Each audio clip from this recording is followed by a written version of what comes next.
Sira-sirang kisame, hardwood court, mainit. Yan ang kalagayan ng JSM Robredo Coliseum sa Naga City na binisita at ininspeksyon ni Pangulong Ferdinand Marcos Jr. sa kanyang pagbisita sa lungsod nitong Sabado, February 21. Sinalubong siya ng dating nakatunggali sa 2022 presidential elections at ngayon Naga City Mayor Leni Robredo. Hudyat ang pagbisita ng Pangulo sa nakatakdang rehabilitasyon ng pasilidad na matagal na panahong napabayaan. Nagsisilbi itong pinakamalaking evacuation center ng lungsod.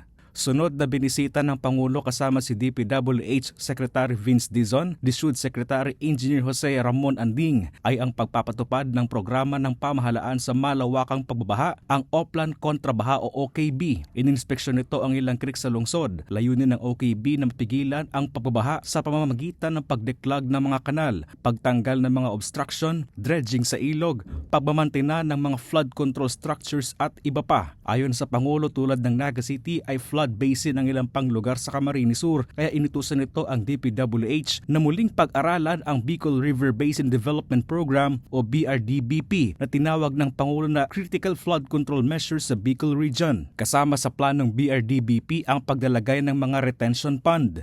But marami na tayo mga intervention na pwedeng gawin such as the pools that we are going to put up.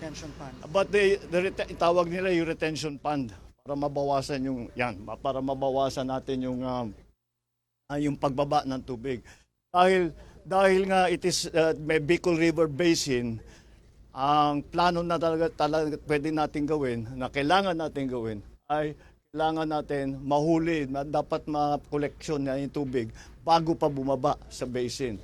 Dahil, again, this is a landlocked province. And because it's a landlocked province, ang tagal lumabas ng tubig.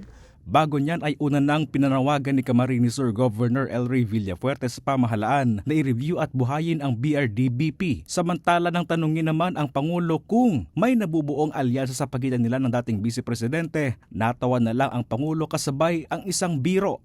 Alam mo, hindi namin pinag-uusapan yun.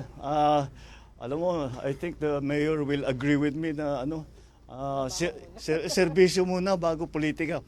The most political thing that we did today, I wore my pink socks. Chris Novello, CSN.